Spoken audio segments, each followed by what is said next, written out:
Hey, you guys, welcome back, welcome back, welcome back to Naughty Love Movement. It's your girl, Nikki. And today, I'm bringing opportunities for advertisement on my channel. If anyone is interested, they can email us at naughtylove2020@gmail.com. Our prices are affordable and reasonable. And please reach out to us. We can start our videos with any commercials that you would like us to advertise.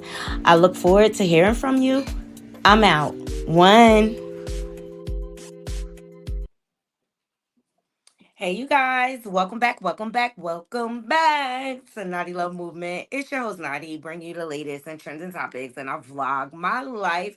I hope everybody's having a wonderful Sunday. It is rainy here on the East Coast. It's a great day, but I am happy to be here with my Naughty crew. Before we get into things, you know what I need y'all to do? Thumbs up this video, share the video, and engage with the channel with leaving comments. And if you're not subscribed, please subscribe. And shout out to all my Naughty crew, my new subscribers, my old subscribers, my moderators. We have reached the 3K sub mark. Yes, over that. But I'm excited to share this with you guys. I've been grinding and grinding hard, and we finally got there. It looks like YouTube is verifying some of the accounts that subscribe, but we were at 3008 by the time we got off of live yesterday. So I appreciate you all for your donations, your continued support. I'm just forever grateful. It's my goal to be at 5,000 subscribers by the end of the year. So let's see. We're going to keep on pushing. 3,000 onward, forward. And it's up from here, Naughty Crew. So shout out to all my new Naughty Crew subscribers. Please make sure you welcome them in the chat. And I just ask that everyone respect YouTube's guidelines. We are monetized over here. So things that won't be tolerated, racial comments that are disparaging, any actual talk towards me, I'm not going to tolerate. You will be removed, all right, and blocked. All right. We try to keep the peace over here, and all opinions are welcome and appreciated, just as long as you deliver it in a respectful manner. That's all that I ask. All right. So please make sure you are like, comment, and sharing. And if you're not subscribed, please subscribe and also follow us on all our different social media platforms. And it's scrolling on the banner below. So today's show, I wanted to take it in a different direction to give my Naughty crew food for thought, because we all know the industry is being exposed left and right. But these patterns of grooming and trafficking are right in our face all over the place. And I just wanted to bring some examples and what has happened as time has evolved with technology and everything. um Grooming took on different meanings, but it was different ways that they did it from back in the day in the 90s to the 2000s to present, right? So I just want to kind of go through different examples and different patterns of behavior that the industry elite, the heads, um that they participate in. And it's horrific, it's sad, and I'm definitely on the side of the victims. We see so many young artists come into the game bright, vibrant, and then as soon as certain handlers get their claws into them, so to speak, it's like their lives are on a downhill spiral. It's complete, and it just makes you wonder, like, where are the parents in all this? Where are the family members to save them from this ridicule and from these basically rituals, these Hollywood rituals that they do to maintain their power, to stay on top, and to continue to garner the most money out of their projects, right? Because that's what it comes down to, money. All right. So in the beginning, I'm going to get into certain patterns of behavior, starting with Jay-Z, Diddy, Will Smith, and then I want to get into a recent interview. Famed publicist to the stars, Jonathan Hay. He's been circulating, but this one content creator, let me get his The truth is, love his commentary. Did an in-depth interview, and he really drew a lot out of Jonathan. And I want to share it with my naughty crew because he really laid it all out about his different experiences and working in the industry with these different celebs. And he too is a victim. Okay, he had um some things happened to him, like home invasions while his daughter was home and things like that. And he has now turned his life over to God, and I'm not surprised. Most people do once they go through the industry, and they witness the evils and the horrific ways of the industry. People turn to God. We've seen it all the time. We've seen it with Mace. We've seen it with Loon. We've seen it with Craig Matt. He ended up in a cult. His family's out here saying he died of the AIDS. Like it's just the rabbit hole goes so deep in the demonic nature of the industry. I don't even know why anybody wants to be famous at this point. Okay. So we're gonna get into that interview, and I'm gonna close the show with one of my favorite card readers on YouTube, Miss Sam. Her YouTube page is Celestial Tarot Readings. And I listen to her because she gives me a different perspective on things. And I just really want you guys to hear this last video that she did on the Diddler and his mama, and how she tied Nipsey, Lauren London to the Diddler. All roads lead back to the Diddy and Naughty Crew. Let me just say this before we start. They all gave for the boule. Now, look, let me tell you something. I don't have a problem with anybody and who they want to lay with. That is not my business. It's the fact that they put on these fronts like they are family men, and they're lying. They're all frauds and they're not walking in their truth. And then because they don't reveal who they really are, they use that power over the younger artists and prey on children, on women, and things like that. That is what the problem is right there. We don't care. Lay down with who you want. But in them keeping their secrets, they are able to leverage younger artists.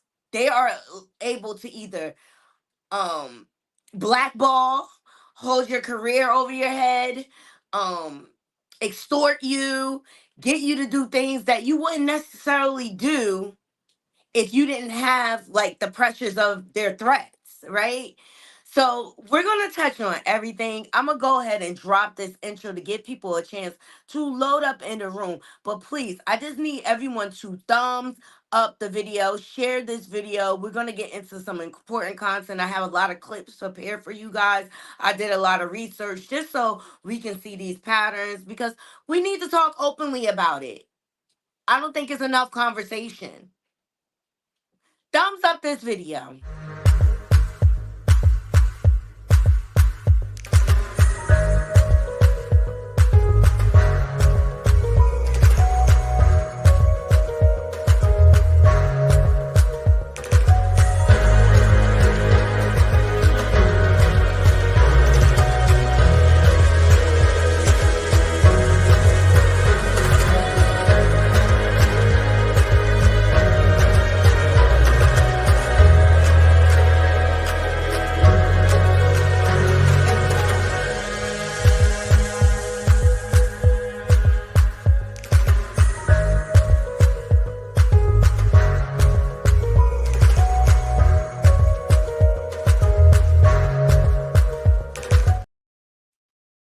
Good afternoon, JB. Thank you for joining me. I want to know if my sound is okay. I just need to make sure the music is off because sometimes it doesn't go off when I need it to go off. It looks like it's off.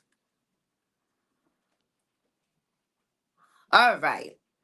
Let's get into the show. Okay, shall we? All right.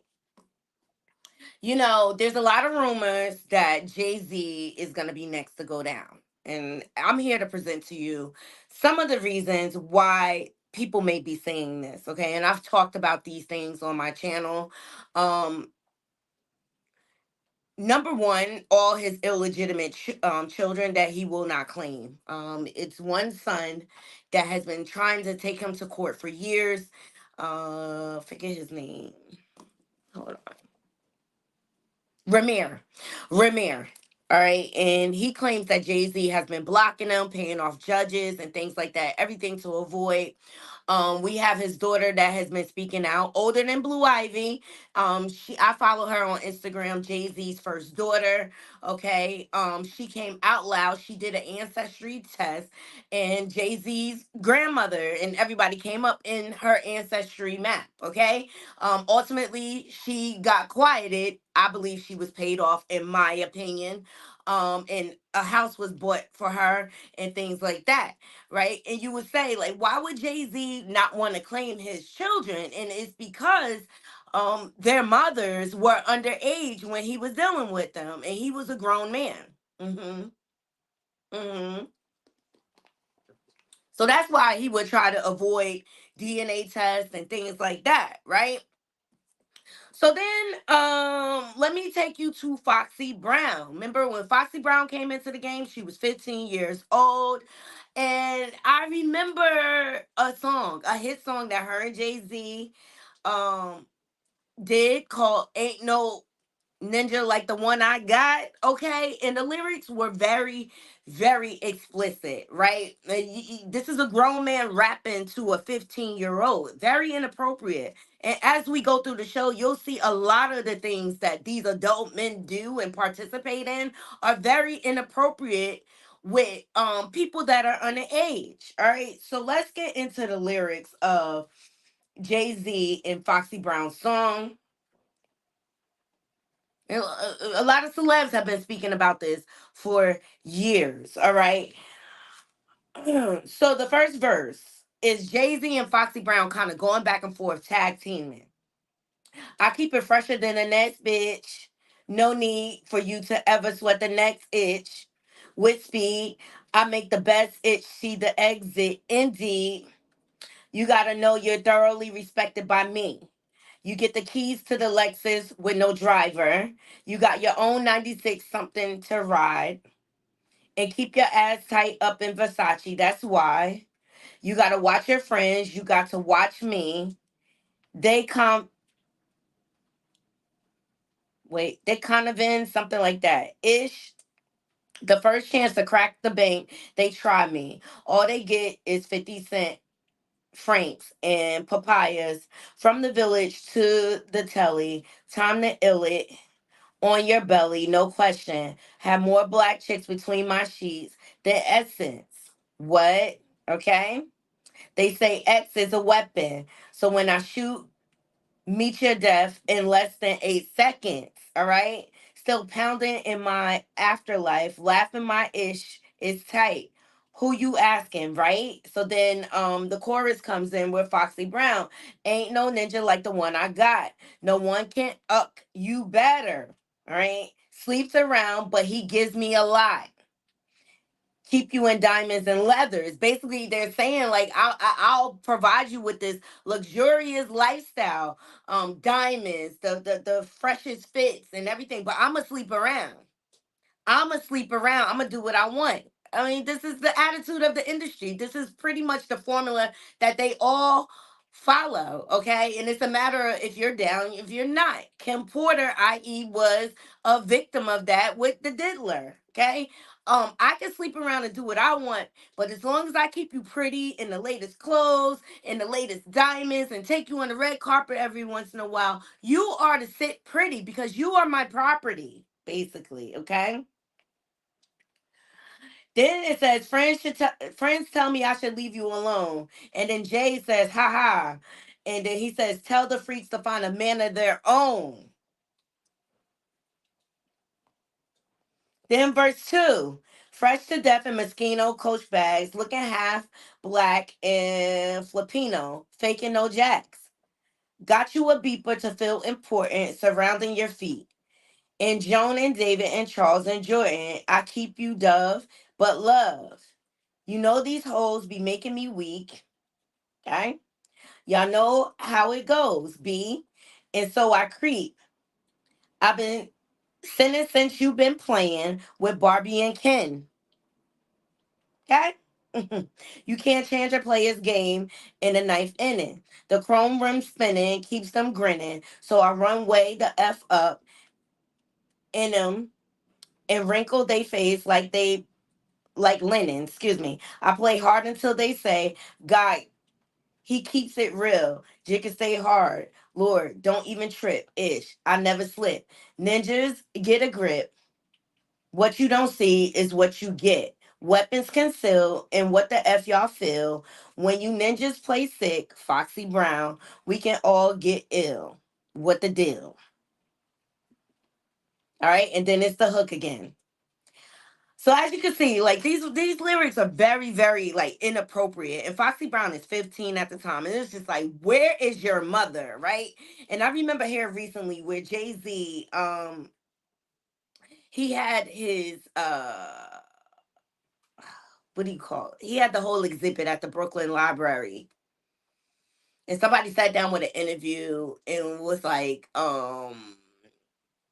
if you had the opportunity to sit down and have dinner with Jay-Z to figure out what the game was, or take $1 million, what would you do? And Jay said, you know, I think he said something along the lines he would take the sit down, but he said it's all in the music. So if you pay attention to the lyrics to all of this music from back in the day, they telling us exactly what they're doing. They're using it to play in our faces, right? So that just developed like a pattern, so you speak, in the industry. All right, and Foxy Brown was the first one.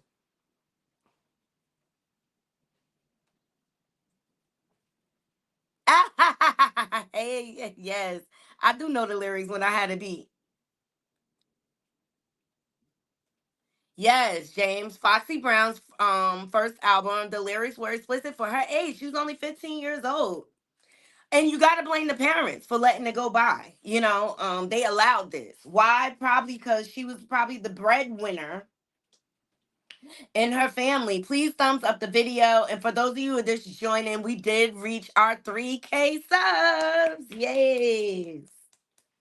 We did reach our 3K subs. So shout out to my naughty crew and thank you to all my new subscribers. It's up from here. We're trying to reach 5K subscribers by the end of the year. And let's see if I can do it. Okay. Can I get 2,000 subs? We'll see. We'll see. All right. So yeah, very explicit. Um, Jay-Z as a grown man, it just came off really, really creepy to me. That he would want to engage in these type of lyrics with this young girl. I just find it all. That's suspicious. That's weird. Okay.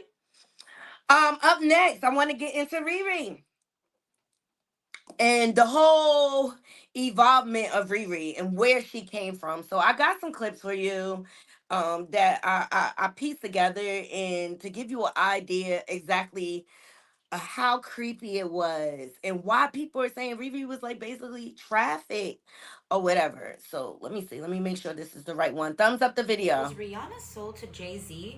A producer named Evan Rogers was vacationing in Barbados who happened to know a friend of Rihanna's. Unsupervised, Rihanna ended up auditioning for Evan Rogers in his hotel room in Barbados. Impressed by what he heard, he convinced Rihanna to cut a demo, which eventually caught wind by Jay-Z, who was the new CEO of Roc Nation. She was eventually flown out unsupervised to the United States to audition for Jay-Z. Now, what's really weird about this is that he had Rihanna locked in that office for 6 hours, basically forcing her to cut a deal with him. Now, Rihanna was given 2 options by Jay-Z: to sign the record deal for 6 albums and walk out the door, or she would be forced to jump out of the window. Now, since signing with Def Jam, Queen Riri has shown us that sky is the limit. Not only is she a singer-songwriter and actress, but now she is a beauty mogul and a self-made billionaire. And there's this sudden feel of relief. But then he said something about a window and a door or something. Oh, then he said, you did your homework. I did a lot of homework on you, this lady. He said, there are 2 ways to leave here, either through the door with the deal signed or through this window, and we're on the 29th floor. He said, we don't sign songs here, we sign artists. And there was this little pause, and I was nervous. But then he said, and we're interested. And there's this sudden feel of relief. But then he said something about a window and a door or something. Oh, then he said, That's not normal. Why, like, why did she have to be threatened to sign a deal? And it's alleged that a $500,000 check was exchanged with Riri's dad, in exchange for her and her talent, so to speak. And Rihanna hasn't made albums in a year. I think Rihanna was very smart with it. She said, you know what, y'all put me through all of this, you ninjas, I'ma become a billionaire after it. And because of that, she doesn't have to make another album. But I think she did that systematically and for a reason. And I remember when she started the 15 line that her father tried to sue her over the name. And she like, oh no, brother, you already got your money. This is all me. So shout out to Riri for making her way in this industry that's very demonic. And I'm sure she has stories. I'm sure she has stories. But it's all strange how she was discovered and things like that. And she too was very young. I want to add on to that Tiara Marie, also very young. Think she's about 16 or 17. All right. And she ultimately was blackballed. But Tiara Marie, if y'all watch Love and Hip Hop Hollywood, was a hot stinking mess. Okay. She was an alcoholic and things like that. She was also with Ray J. Um, her former friend, what's her name? Can't stand her. Not Masika. Um, the other one with the big nose. She exposed her for being in freak offs. Cat Williams' ex. I'll think of her name in a minute. But she went on Tasha K and said Tiara Marie was a part of the freak offs. And she's been blackballed. When's the last album she made? You don't hear any new music from her. She's been done dirty in the industry, even by 50 Cent. And although y'all know 50 is my favorite troll, but the way he did Tiara Marie, I did not like the way he did it. That's what I'm saying. Like I like certain people, but I don't have to agree with everything that they do. All right. So there's another example of young girls being moved around in the industry, and for whose gain, right? It's terrible. It's terrible. Let's move on to Diddy and Usher. All right. Now Usher came into the game very young. We heard him speak on this.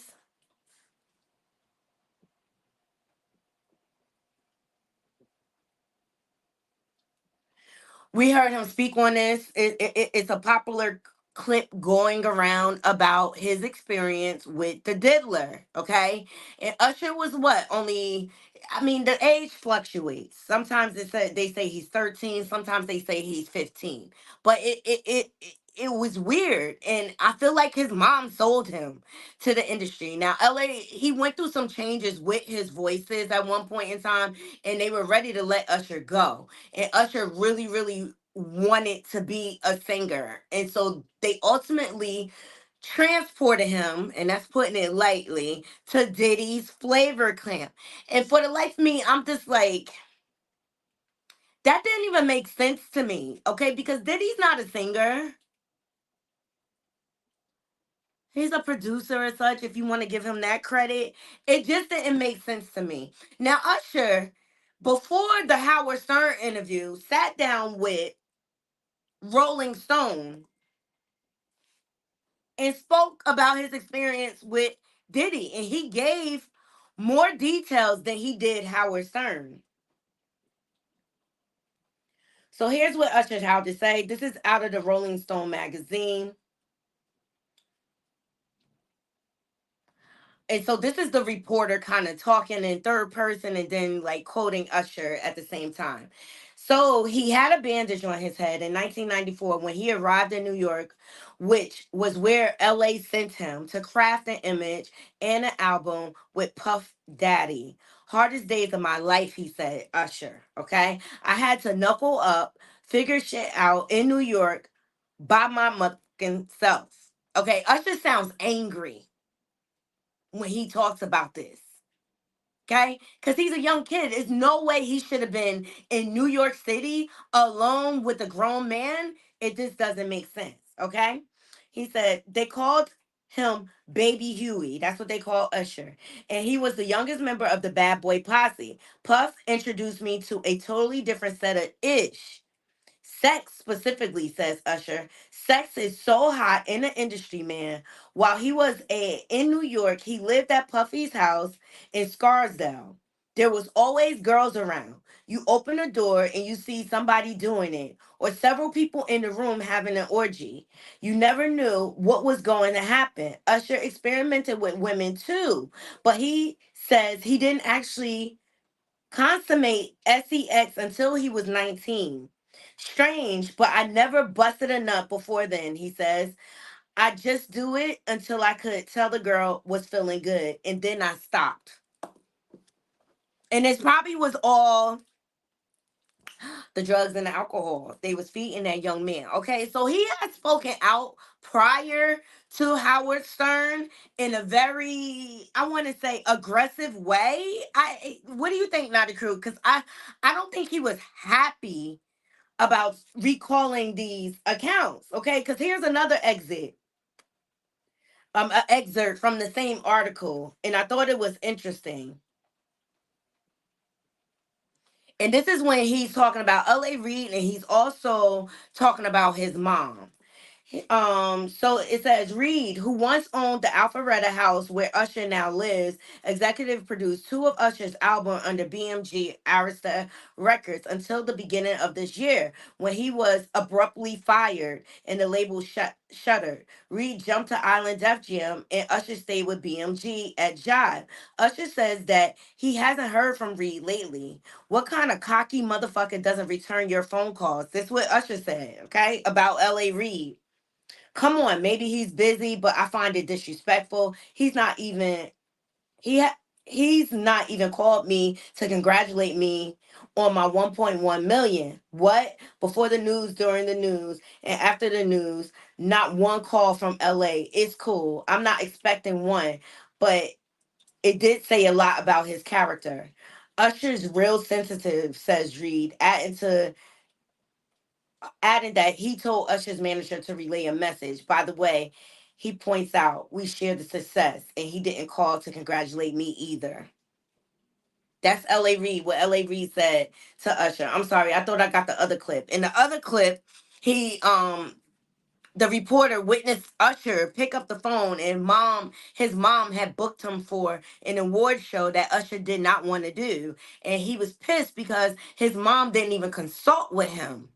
Hence, which probably led to the reason why he fired his mom later on down the line. I think her not showing up to the wedding was the last straw. Please thumbs up this video. We're looking at patterns of behavior in the industry. And when they're done with you, once they get what they have from you, if you're not willing to keep giving, they discard you. That's what L.A. Reid did to Usher after he pimped him out to the diddler. Allegedly. Hey, be more shorty.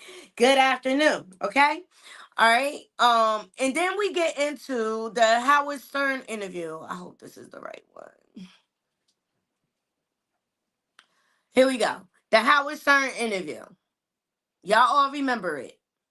Everything we discuss here falls under fair use commentary. Thumbs up this video and share the video so that we get more people in the room, Naughty Crew. Thank you so much. And I lived with Sean Puffy Combs for a year. That's the crazy thing. Now, that was L.A. Reid's idea, right? We're sending you over to something called Puffy Flavor Camp. There you go.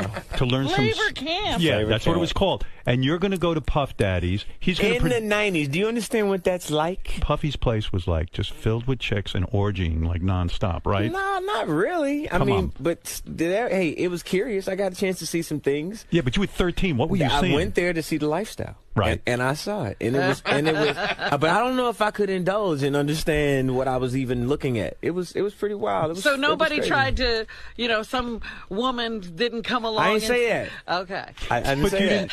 What I did say is that there were very curious things taking place. And I didn't necessarily understand it. Biggie Smalls was there. Biggie Smalls was there. Lil' Kim, Craig Mack. All these people are hanging around. Yeah, man. Faith Evans. And your parents Jodeci, were Mary J. okay? Blige. They didn't know nothing about this shit. Oh. I was having a good time. You know what I mean? Does he have you doing any chores? Are you doing dishes at all? I mean, to keep you humble somewhat? Or are you just like, can you stay up till 4 in the morning with them and party? I mean, I could. I actually stayed up longer than them. And do you have money? What's going on? I mean, I had like per diem. I had like, What like a a living. life. Yeah, it's pretty crazy. 14 years old. You're a dad now. Would you ever send your kid to Puffy camp? Hell no. Okay? Out of his mouth. Hell no. He'll never send his kids to Puffy Flavor Camp. Okay? I believe Usher was sleeping with grown women. Could Mary J. Blige be one of them? You know, you never know. I believe he was sleeping with grown women, and that led to his appetite, as we see today. He always has dated older women, even from Chile.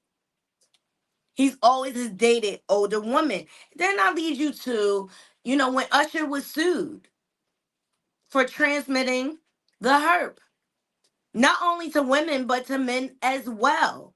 Usher settled it quietly, but it led everyone to believe, like, where did he contract that from? Could it have been those wild parties at the Diddler house? Could it have been Diddy? Gene Dill referenced a time that he heard about. I believe he heard it secondhand, that Usher ended up in the hospital and his mom was furious. Well, she should be furious at herself, because why would you send your child to live with a grown man that you don't know? I'm just saying, Naughty Crew, it's all... That's suspicious. That's weird. And this is like the beginning, right? This is the early 90s. And all these young people, these talented artists are getting swallowed up in the industry. But y'all heard Usher's words, right? He would never turn his kids over to Puffy Flavor Camp. But he was willing to turn over Justin Bieber. Now, Justin Bieber became big on YouTube, right? And people started to scout him out. And some of his as he was getting out and growing his brand, so to speak, one of the his mentors, one of his idols, one of the people that he looked up to was Usher. Okay? I believe Justin Bieber was scouted out. All right? Because apparently, like, Justin was the only artist signed onto Usher's label. I find that quite weird, and he never signed any other artists. He then went on to deliver Bieber to Diddy. And I take you to the infamous clip, Fair Use, where the diddler is grooming Justin, a little boy. It's weird. So let's get into these clips. Here we go. Right now, he's having 48 hours with Diddy, him and his boy. They're having the times of their lives, like where we hanging out and what we doing. We can't really disclose, but it's definitely a 15-year-old's dream, and we gonna go buck full crazy, buck full crazy, buck full crazy. Oh, he's bad boy now. Oh, signing the bad boy. Here's your icon alert. It's called. He's.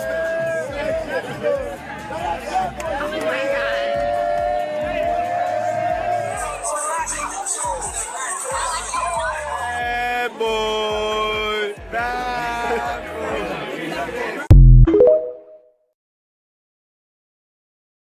Starting to act different, huh? You ain't been calling me and hanging out the way we used to hang out. Well, I mean, you try to get in contact with me, through all my, partners and whatnot. Mm-hmm. But you never really got my number, so. Correct. Okay. My number? Yeah. I'm gonna tell you my number. Yeah.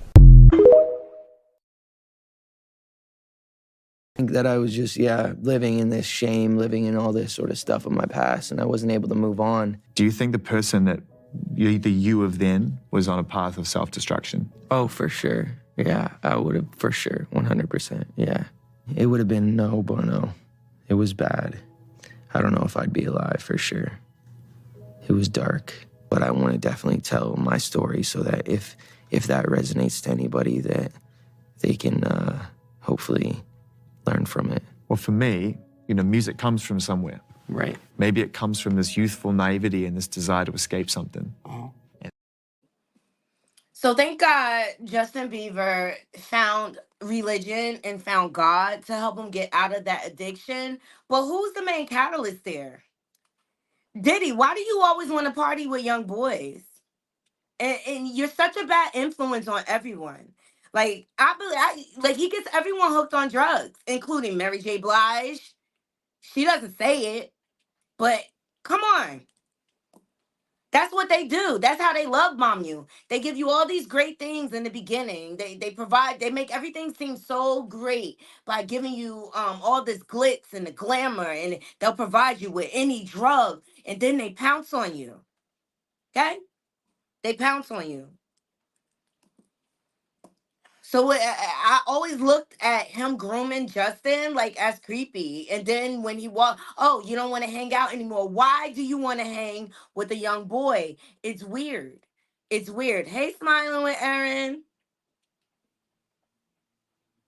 Yeah, I saw that clip. Superhead is trying to become relevant because she's about to put out another installment of her book, Diary of the Video Vixen. So she's going to say whatever to trend. But if you want, we'll touch on that later. All right. So then you have Justin Bieber. Up next, I want to discuss YK Osiris. This is the young man, remember, that did the humiliation ritual by kissing Sukiana. He went in for a kiss and Suki didn't really want it.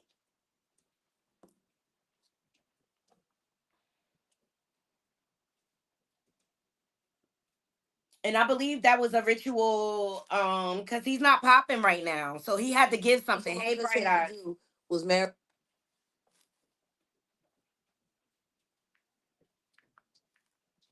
Y'all remember that incident when he kissed Sukiana? Let me see if I can pull it up to remind y'all. Here it is. The right one is.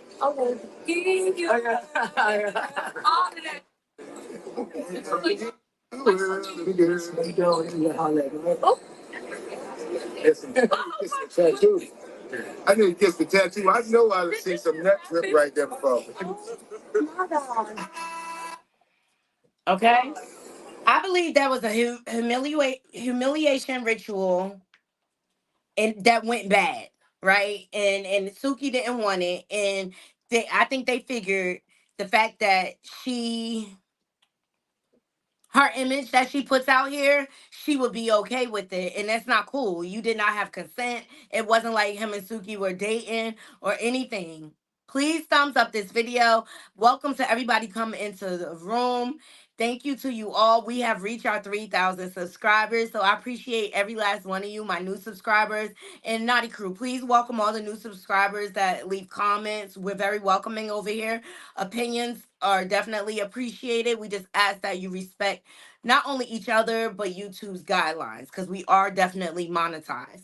So YK Osiris had a downward spiral, and I believe it was at the hands of the Diddler and Drake. Okay. And some of my stuff didn't upload. 1 second, Naughty Crew. Please thumbs up the video. Thumbs up the video. I'm going to take a 30-second countdown because I just need to.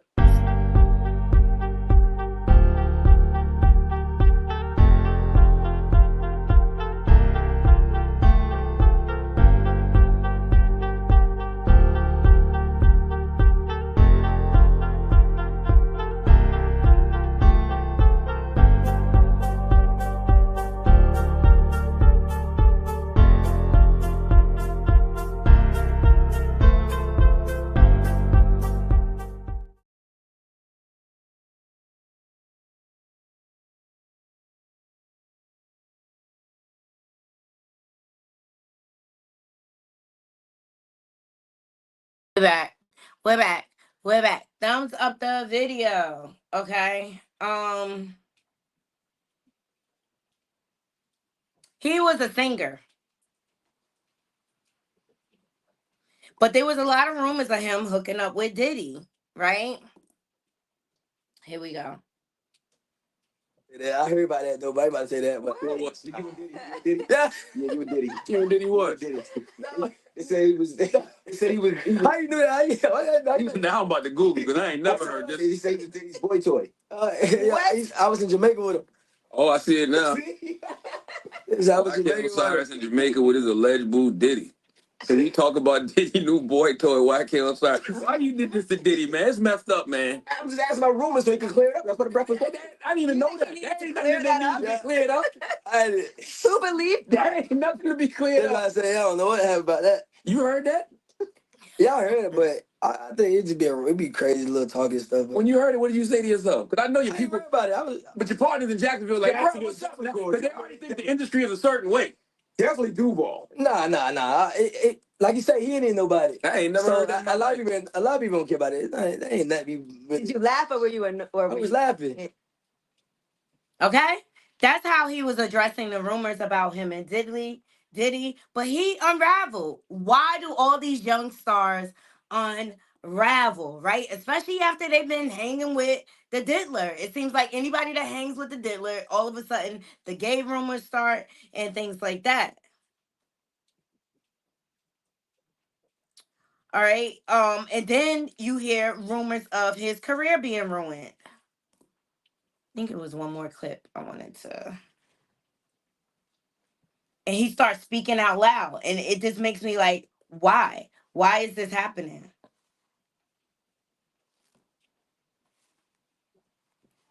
And then you have him hanging with Drake.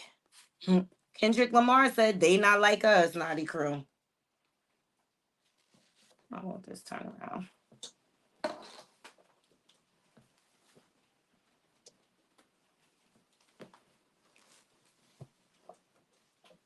Kendrick Lamar said, they not like us, okay?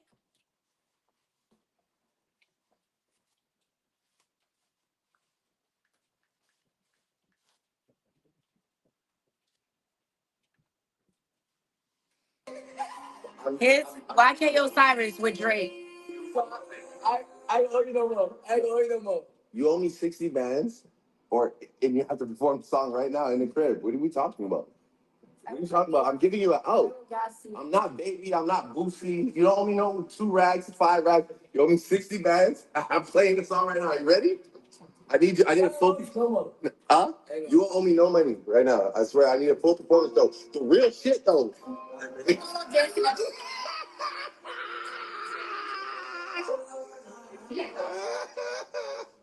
I'm serious. Remember with Drake? So they proceed to do all these humiliation rituals with Drake.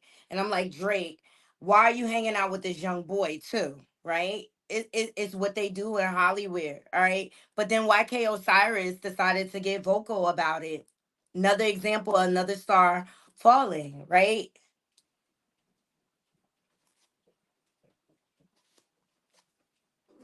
This thing gonna be yourself. Ain't gonna cut to you. I got a floss speed next stuff. Think I already got it. I ain't got a floss speed next, man. If y'all gonna think what y'all wanna think. If I do got it, don't got it. Y'all gonna think what y'all wanna think. I love this hunter. Ain't right. Let me get it. I got a floss speed. This meant that there was no way that man could have afforded that trip unless somebody else sponsored it for him. YK's baby mama made things even worse for him when she revealed on her IG story that she broke up with him after she caught him with a man in bed. She said, "Stop asking me what happened with my BD. I caught him with a man, okay?" YK actually spoke about this during an interview with The Breakfast Club. But what made people side-eye YK was the way he kept smiling uncontrollably and playing with his hoodie while Charlemagne read the rumors to him. Like, take a look at this, y'all. Tell me this man was not blushing. Diddy say this Diddy's boy toy. I was in Jamaica with him. Oh, I see it now. He was blushing. I was in Jamaica with his alleged boo Diddy. Yeah. Was you in Jamaica with Diddy though? No. Oh, okay. He blushing too much. Exactly. All right. This is him having a breakdown though.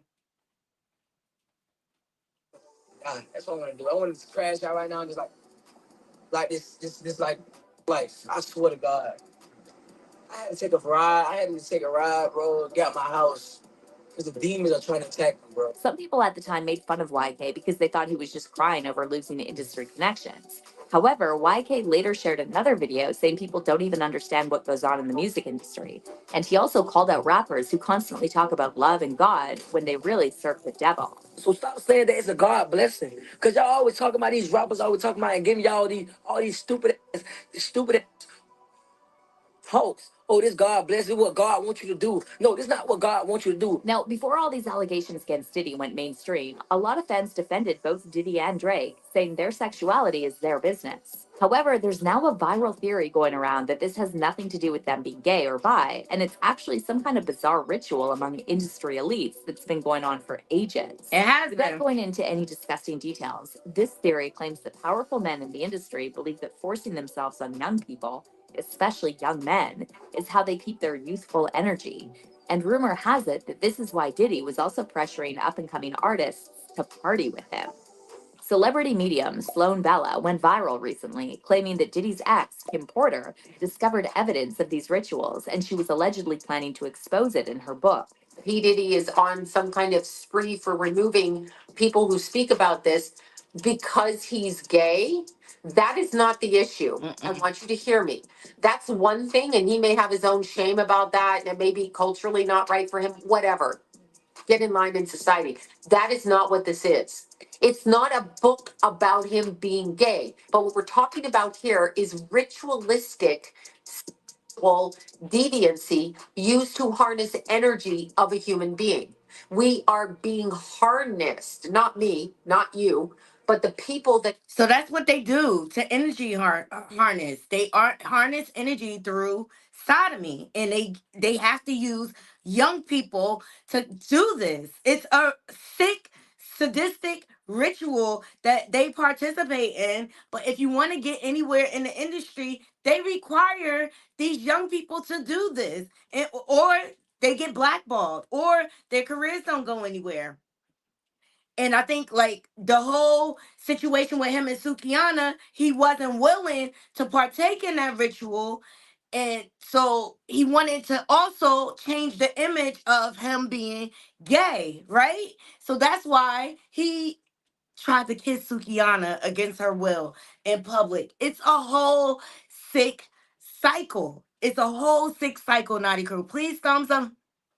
It has been going on for years, and they prey on the energy of young people.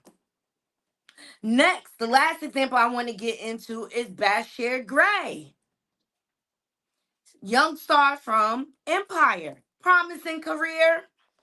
All of a sudden, Will Smith and Diddy want to mentor him. Mind you, Diddy had a problem with the show Empire. He was trying to bring a lawsuit saying that the show resembled his life too much. Thumbs up the video, but here it is. This young boy is looking to break in the industry to do big things. And now here come Will Smith and the Diddler to mentor him, right? And look, all these young boys end up hypersexual, on drugs, on OnlyFans, or selling their ass for drugs, okay? Sing for Drake. No, but Drake, my bro. I'm You have to notice the pattern, and then they are not allowed to speak against any of these people ever.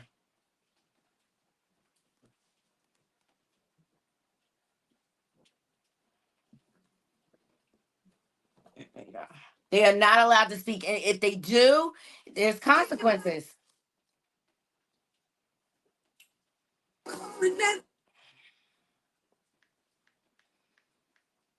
But Bashir Gray has talked about it before he actually went crazy. Here's one. when a celebrity and stuff like that, but it comes with, bullshit sometimes. And Okay, so we're African American. Let's not forget that. So once we go into stores and we go to Walmart and we go to Target, we don't know who's going to attack us. We're just being positive civilians. Okay. Always. That's once you take that mask off and you go somewhere, baby arrest, your daughter, you have to be focused. You don't know what your brain is doing. All you want to do is just be good at what you do. So I'm saying I didn't trust them, but I felt that his parents are here. They gave us food. I just passed out. I passed out. And I knew when I woke up, like, she's going to be mad at me. She's going to be extremely mad. So after that, the cops. We'll go. The cops was about what you're doing. Hold on. About me? I want to make sure I understand your story. That's all I'm saying. I want to tell you, bro. So what's the first thing when you wake up? You know what I'm saying? What it's about when you woke up? Wait, when you woke up at John's house. Oh, so what happened? Let me tell you, wake up. You know what I'm saying? Lost his mind. Look at John. Lost his mind. Lost his mind. Now it's all over Twitter that he is full blown gay. Now look at this. And if he is, so be it. But was that really? Sorry, this has music. It was that his choice, and that's the problem. Like, they turning these young boys out. They come in to the game green or whatever, and then they require them to do all these freaky things to serve their sadistic fetishes, okay? And they end up messed up. Why? Because when you do that to someone's sexuality against their will, it compromises them. And then a lot of them end up using drugs trying to cover up their emotion, trying to make that feeling going away, because that's not what they really, really wanted. All right. He was recently arrested for trespassing. I mean, this boy had a whole career ahead of him. What happened? Handsome young boy, and he just kind of lost his mind. Lost his mind. So I just wanted to point out the patterns of behavior. This has been going on for years. You're right. All right. If these kids do not have proper representation and things like that, if they don't have their parents protecting them, they fall prey to these predators in the industry. All right. But let me tell you something, Naughty Crew. They all gay for the boule. That's it. And the reason why they don't come out the closet, because it's power in keeping it secret. You get it? You get it? So, industry publicist Jonathan Hay has been doing a press tour. I want to get into this interview. Shout out to The Truth Is. Go over to that YouTube channel and subscribe. I want to get into this video. We're not going to do the whole video. I'll fast forward it in some points. But he's got some stories and he's laying it out. Thank you all for joining me. Please thumbs up the video. Here we go. This all took place during the time he was working with Drake's fling, Sophia, who was pregnant with Drake's baby at the time. Also, this was right around the time Pusha T exposed Drake for hiding his relationship and child with Sophia. Drake ended up under the impression that because Sophia had been working with Jonathan, that she had told him about the pregnancy, something that Jonathan seems to confirm when he told People magazine, "I've seen the text messages and they do exist," in reference to conversations between Drake and Sophia, where Drake allegedly instructed Sophia to get rid of the baby. Pair this with Jonathan's close connection to good music artist and Kanye West ghostwriter Sci-Hi the Prince. Drake thought for sure Jonathan was who gave Pusha T the info about Drake hiding a baby. Because of this, it seems that Drake might have allegedly wanted to retaliate against Jonathan. And according to Jaguar Wright, it could have been the real reason behind Hayes' traumatic home invasion. Now, I looked into Jonathan to confirm his story and involvement in the music industry, and everything he states seems to check out, as I was able to trace his publicist career in the business. Ever since Hay experienced the situation in the industry, he started to drift away from it, until he finally decided to risk it all and speak out about what he saw and experienced in the industry. Hay agreed to an interview with me to talk about not only Drake, but many other names as well, telling me industry secrets we're not supposed to hear about. He goes deep, and doesn't shy away from any of my questions. But before we get into this interview, if any of you want to watch the uncensored longer version of this interview, it will be available for free on Patreon. All you have to do is become a free member on Patreon, and you can uncut version of this bringing us the situation. Here we go. Allowing me to Thumbs up this video. This was a good interview. He was on Tisa Tells, but I feel like this guy did it better. basically give you an opportunity to tell your story on my platform as well. I believe the truth is always important to get out there, and you have a very important story to tell. So, my first question to you, basically, I just want you to introduce yourself. Tell the audience who you are, how did you get in the industry, a little bit about yourself. Okay, yeah, thanks for having me. It's truly an honor. I've looked at your stuff and I definitely felt like it's the right fit for me to speak with you.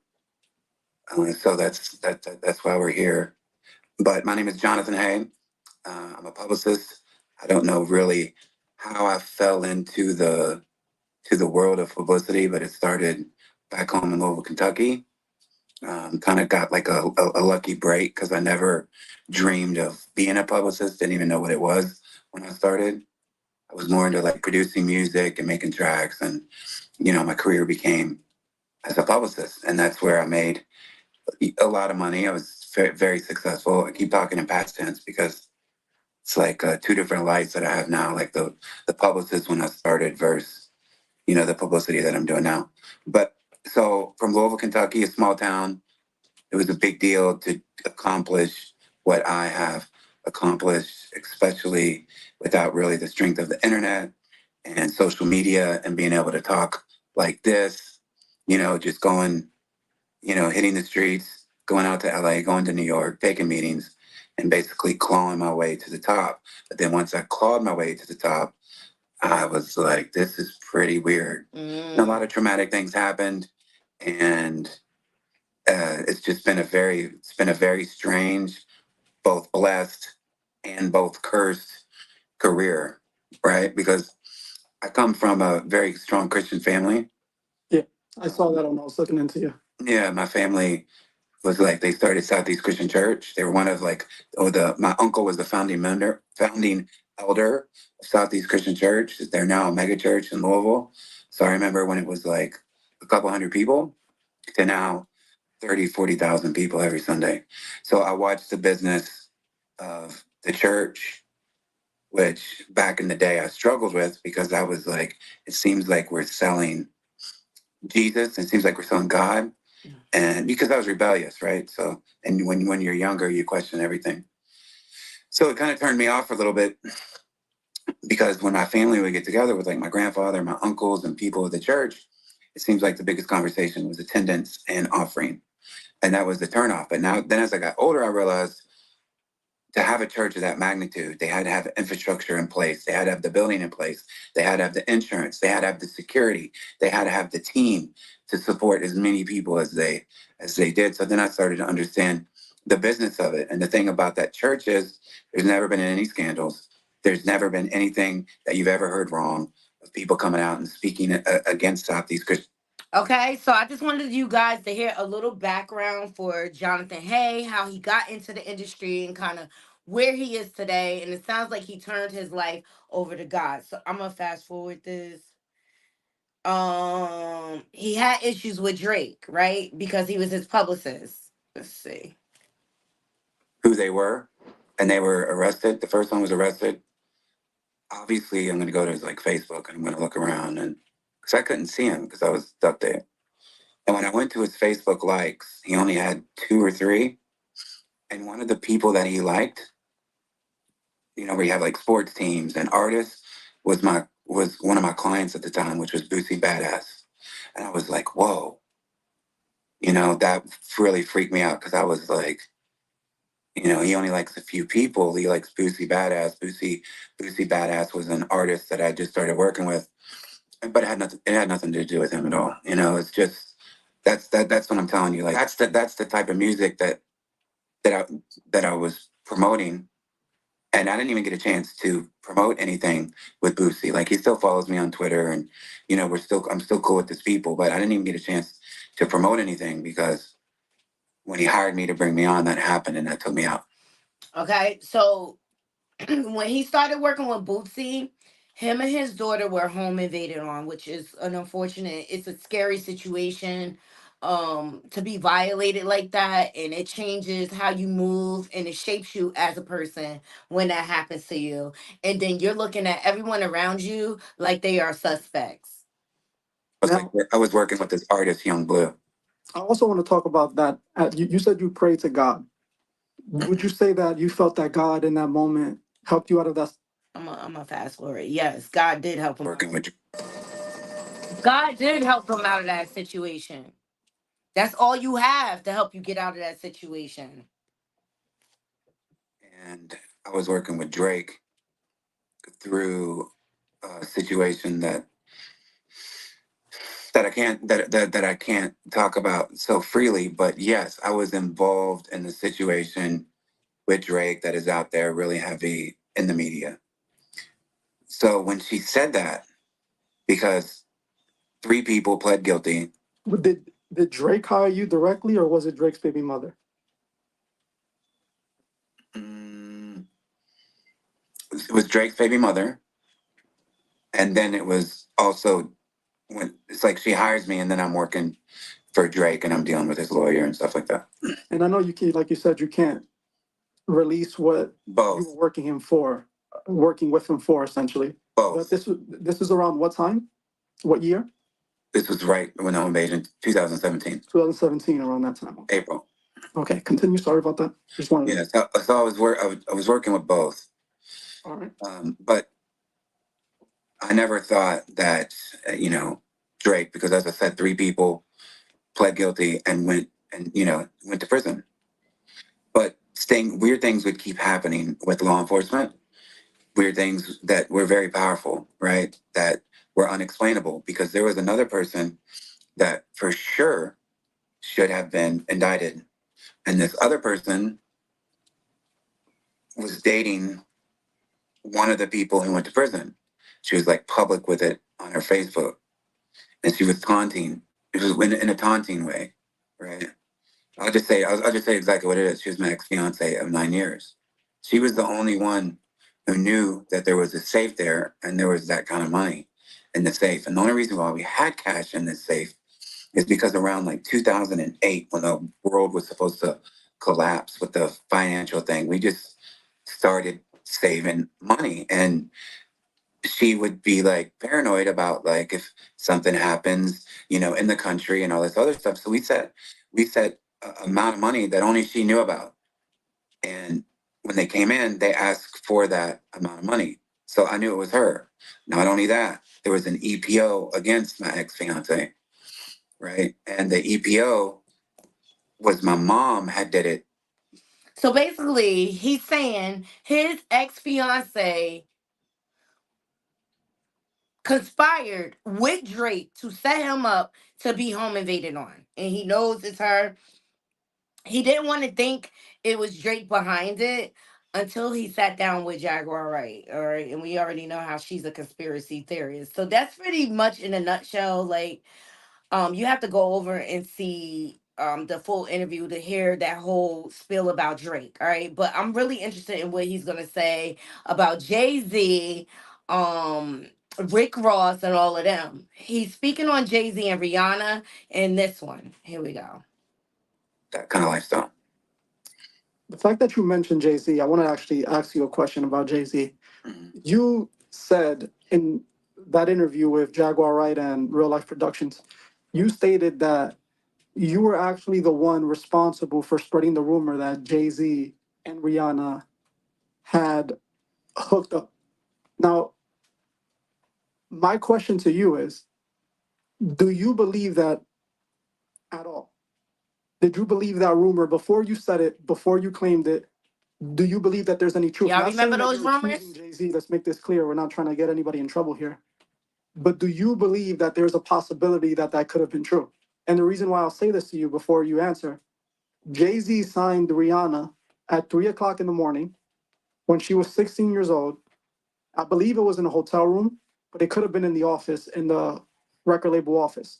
We just She was talked also about this. discovered in a hotel room. That's what it was. She was discovered when she was a teenager in a hotel room. I forgot the producer's name, but he was vacationing in Barbados, right? And he discovered Rihanna in a hotel room, had her audition, her and two other girls in a hotel room. Now, to me, with my investigation and my, the way I look at things, a 16-year-old girl in a country like Barbados with people with money like this usually go over there to have fun. You know what I'm saying? So without, saying anything that would get you in trouble, can you explain why you made that, that PR move and said that Drake and Rihanna had, not Drake, Jay-Z and Rihanna had something going on? And then can you tell me if you believe any of that could be a possibility? So as far as the rumor, I came out and said that I started the rumor a long time ago because I was told that I would be rewarded significantly. Okay. For coming out and saying that I started the rumor, and it stuck. I was to be the one that was to fall on the sword, so to speak. Okay. And it's like for the very reasons that I told you why I couldn't really, do anything. I had to make compromises like that all the time because my life depended on it. My bills depended on it. My food, my drink, my loved ones depended on it. That's my career. It's my job. Like, it's all I've ever done. What am I supposed to do? Right? So when I come out there and I would like openly admit it, like I started the rumor, there was reasons, for me saying that, right? But at the same time, when we put out the rumor, it wasn't just me that put it out. There was other people involved that came up with the idea of putting that out. When I was first introduced to the Rihanna project from a producer, the first thing he said to me was, "She looks like Beyonce," and she did. She was 16 at the time, and she looked very much like she was trying to look like Beyonce. So that was very strange, right? And then I started hearing her music and loving it and promoting it. Then the Becoming Beyonce book comes out in 2015, and it talks about me being the person who put out the rumor, and went viral back then in 2015. I went on Inside Edition. I apologized for putting out the rumor. It was the rumor not go away. Rihanna was romancing Jay-Z behind Beyonce's back. But now, at last, we can put that rumor to rest. Did Rihanna and Jay-Z have an affair? No, it was all publicity stunt. Jonathan Hayes, a music industry publicist, says he made up the whole affair to get attention for Rihanna's first single back in 2005. Makes that shocking revelation in the new book, Becoming Beyonce, an unauthorized biography by best-selling author J. Randy Carabarelli. I was desperate at the time because I wanted to have a hit record. The rumor caught fire. So much so, Jay-Z and Beyonce were dating at the time, broke up for a year because Beyonce wanted no part of love triangle involving Rihanna. With claims she was 17 years old. You picked a potentially dangerous way to promote a new artist. Agreed. Yeah, well, it was. We were young. Wow, I can't wait. Emojify every move. Look, say what you want. I should be getting them interviews. I can't wait. Since that day, I'll get emails, these random emails, at least 3 or 4 times a year, of people who's claiming that Rihanna been trafficked, right? And at first, I would get annoyed, and I would be like, "You guys don't know what you're talking about." Earlier this year, March, it was in March, and this person told me that he wanted to reach out to Rihanna. I told him I didn't know how anymore. But he said that she is being trafficked and she's been trafficked, blah, blah, blah, blah. And it's stuck. And this is before I was doing the interview with Jaguar, right? This is before I came out and spoke about this stuff. And I even argued with that guy. I was like, just stop reading the internet, watching, all these different conspiracies about her being trafficked. There's no way that there's no way that it's true. And I got really, really frustrated, and I like argued with this guy. And I was like, you're just a fan, you're just a super fan, whatever. But then I started to really think about it, and then I started to realize how much that has happened. That's never happened with any other artist I've worked with. Nobody's ever said so-and-so's being trafficked, or has been trafficked, or escaped from a trafficking ring. I've never heard that about anybody but her, you know? And my thing is like, okay, well, I don't think that she's being trafficked now. She's a billionaire. She can get her own lawyers. She could get away, you know, like not trafficked now, but I don't think that she's trying to get away from Jay-Z. But I don't know. It's like all this is just getting stranger and stranger, like every day, especially like with what we're seeing with Diddy. Mm-hmm. You know, you're talking about one of the most powerful people in hip hop, the same level as Jay-Z. It's like everybody says that he's next. So we'll see. I just know what I've dealt with when people have come and told me it's always been very, very strange, you know? Yeah. But what's more strange is the fact that these people have told me these strange things, and people who don't know each other, right? I believe him. And we talked about this yesterday, Naughty Crew.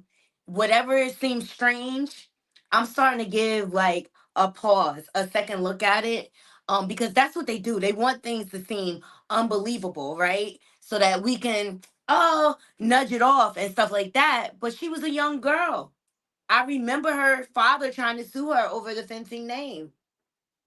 Why doesn't Rihanna want to do music anymore? I mean, I think she said recently she may be getting back in the studio or whatever. But I think there was a reason why she created an exit for herself with Fenty Beauty. Like, how does Rihanna become a billionaire before Beyonce? Right? It's all things that make you go, hmm.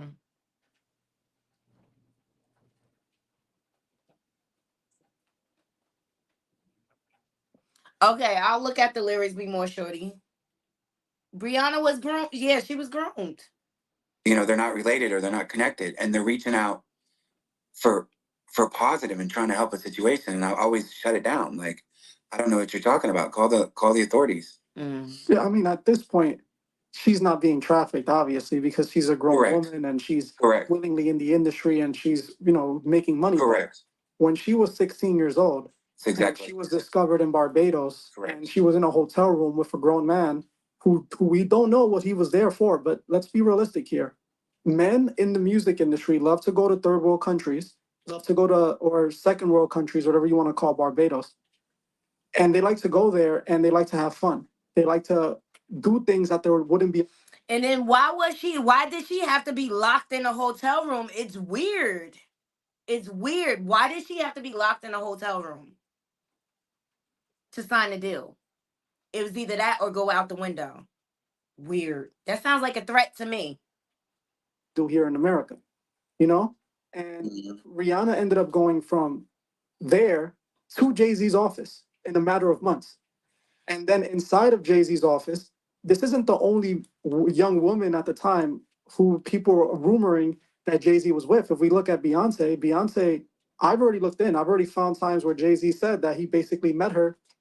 Help save lives. Donate plasma. This is a good interview. Chow. This is a good interview. Thumbs up the video. We are hearing from Jonathan Hay, publicist to the stars.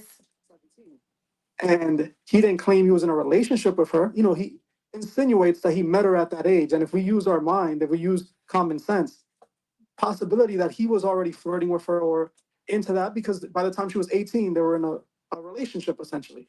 And it's the same thing with, what was it, Little Mama? Is that the other artist that was with? Okay, the men in the industry, they all follow the same formula. Most recent, Marcus Houston, hello, his child bride. Look, we were just friends when she was 15 and 16, and all of a sudden, when she turns 18, they're together or getting married. Yes, I will. Foxy Brown. Or Foxy Brown, yeah. Foxy Brown was 15. Exactly my point. And also, it's alleged that she had something going on with Jay-Z as well before she, was an adult. Aaliyah, another person who was very relatively young, is also rumored that Jay-Z had something going on with her. Now, we also see that Jay-Z and Diddy have a very close relationship. You know, we've seen them party together often. And let's be honest here, those parties are the pre-party for the freak-off party. Those parties that we see with all the celebrities. Those parties are like a catalog, if you will, of let me see what my pick of the night is going to be. That's what it is. And Be More Shorty, are you talking about the alleged audio from Diddy's so-called adopted daughter? Let me know in the comments. So the parties that end up as the freak off parties. It might not be documented here because you know that's too much money to lose. This is my theory. I don't think that we're going to see a lot of people go down with P Diddy, specifically not someone like Jay-Z, because he still has a lot of use for the people in the industry. He still has a lot of use for those up top. But it looks like they have a very similar pattern of behavior. Now, you didn't answer the question. You don't have to if you don't want to. At any moment, did you personally feel that they could have had something going on? Jay-Z and Rihanna? Definitely. You can say alleged. Okay, allegedly, definitely. Not allegedly. Okay, definitely. See, I agree with you 100%. That's what I believe as well. And the person the people that reached out to you, they essentially made you cover this up. They, like you said, made you throw yourself on the sword and take responsibility for something that you basically, you weren't even the one 100% behind the rumor. They just told you to say it. Correct? Correct. And this is important because this is how the industry protects itself and cleans up. You are not at the level of Jay-Z, so they had no issues with throwing you, you know, under the bus and blaming it on you. And if they say if it's all a rumor, then it's all a rumor, and everyone's going to go with that story because nobody wants to believe it. Nobody wants to believe that their idols are evil or their idols are doing anything. And let me mention, Beyonce and Jay-Z broke up for a year behind that. So if there wasn't any proof, why would she break up with him, right? Okay. So they're already coping and making excuses for it, even when the evidence is in their face.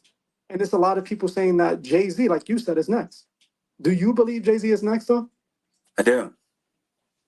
In what sense? Do you think that they will allow a person like Jay-Z to be taken from his position? Because it looks like they're clearing Diddy's spot to give it to him. That's a good point. But I think what you should look in and maybe flash the lyrics on the screen to that is the song that he did with Foxy Brown on his debut album, and which was in 1996. She was a minor, and listen to the content that a grown man is having with a minor, and just read the lyrics. It's "Ain't no player" is the clean version, and the explicit version is "Ain't no N-word." And this is an adult. Okay, I got you.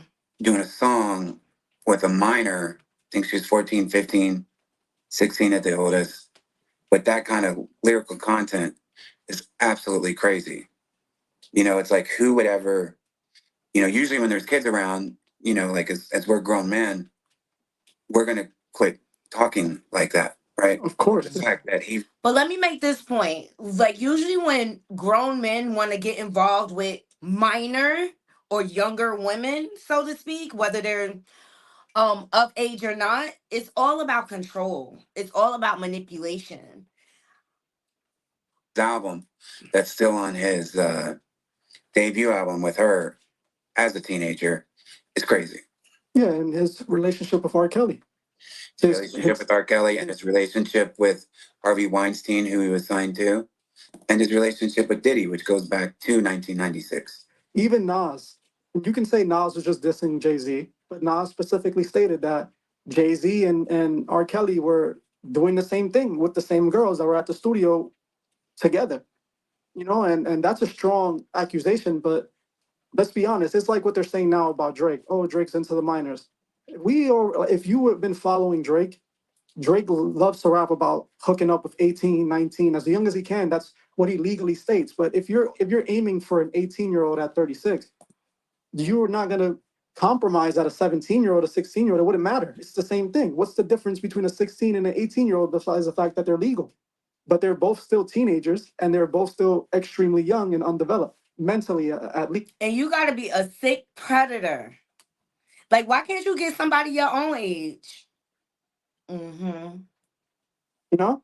And because they harvesting the energy off of the youth. would you say that there's another P. Diddy in the industry or more P. Diddy's in the industry from your time at the industry? P Diddy he's a one-on-one. Like the fact that we call him P Diddy and Puff Daddy and Puffy and Sean Combs and all the different variations. He's a one-on-one with like his like level of freak offs, and his was like He's saying he a 1-on-1. I'm saying it's a duplicate. It's a duplicate out there.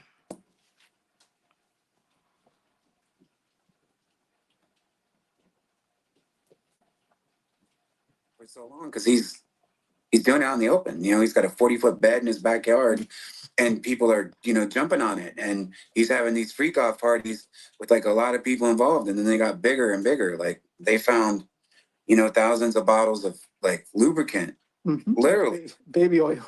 Yeah, so like I think he was just all out in the open, like I can do whatever I want. Right. I think the other people that are doing it are much more careful, much more calculated, and are much more wicked. So they're in there. That's exactly my question. My question is there more people that you believe Yes. that are still behaving like Diddy? Yeah. But understand this. The industry is definitely a cult in a sense where there's a power structure.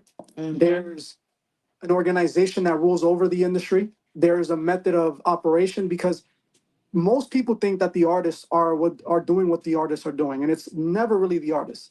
The artists are doing what the record labels allow them to do. That's literally the best way to put it. And when I'm not saying that situations don't happen outside of that, but the record labels knew about Diddy's behavior. The record labels knew about Drake's, so-called behavior. They all know what these people are into, and they're okay with this. This is not their fight. Their fight is with that information coming out. Because they all are co-conspirators. They all participate in the same stuff. They're there to make sure that it doesn't come out. So it's a protective layer to keep the industry appearing as this wonderful, lavish place where they need more people to sign up for. They need more people to populate it, so they don't want to scare anybody off. But would you say that did you attend any parties or anything while you were in the industry? I attended parties, but I've never been to a Diddy's party. But I've definitely been to like social gatherings for sure. Because let's be honest, it's one big party. That's what it is, Yeah. And when people say party, it's not like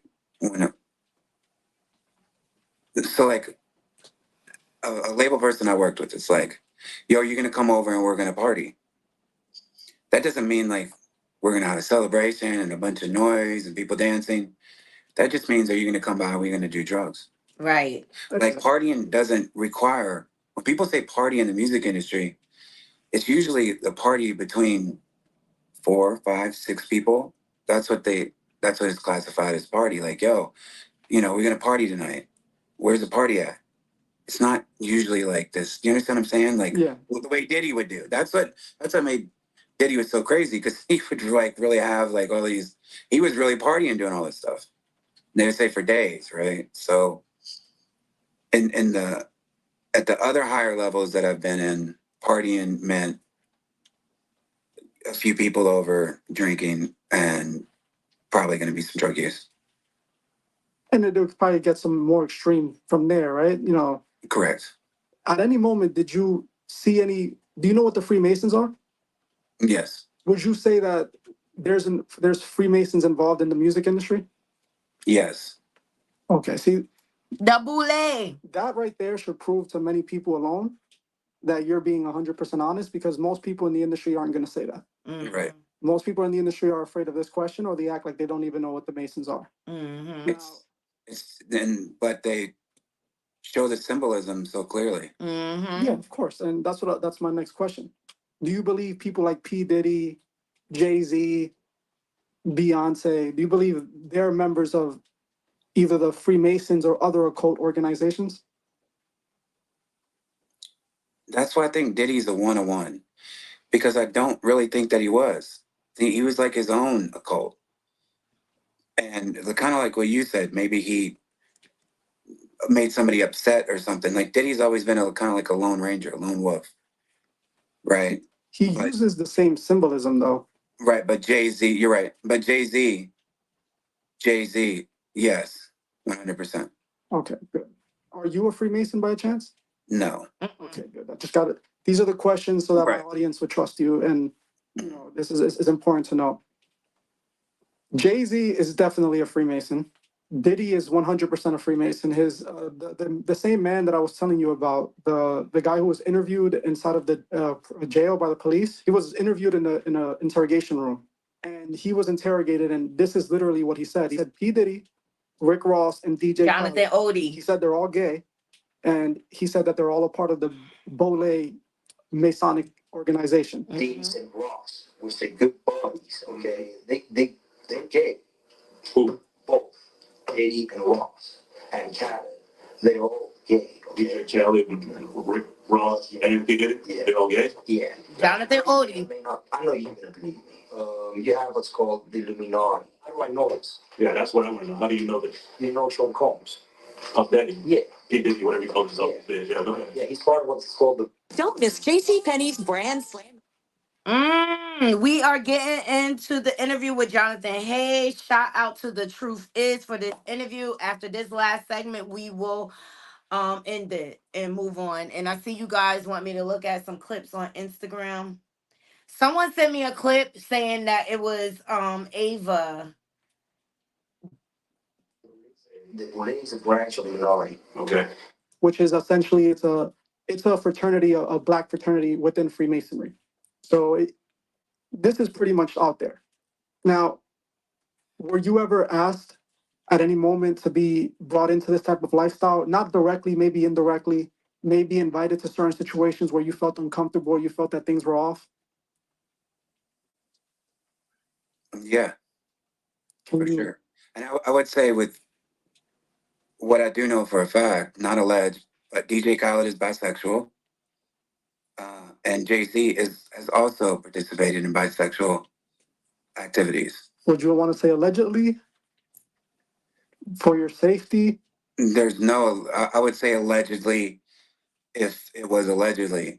DJ Khaled, 100% has been involved in, he's bisexual. I did a show called One Shot, and he was in Miami, and he was open with the guy that he was with. He was gay, and I don't understand what happens there where, because nobody said anything to me like, hey, make sure you don't, go out and say this on record. Thumbs up this video. I told y'all, Naughty Crew, they all gay for the boule. Thumbs up the video. They be having boyfriends and all out in the open. And this is the thing. It's not a question of their sexuality. We're not trying to shame anybody for their sexuality. It's just that they present something different to the world. Look how he goes crazy over his sons. He's never married his longtime girlfriend. They are not married. That's just his baby mama. Hey, smack to you. That's just DJ Khaled baby mama. They are not married. Why doesn't he want to get married? Especially him coming from the faith that he comes from.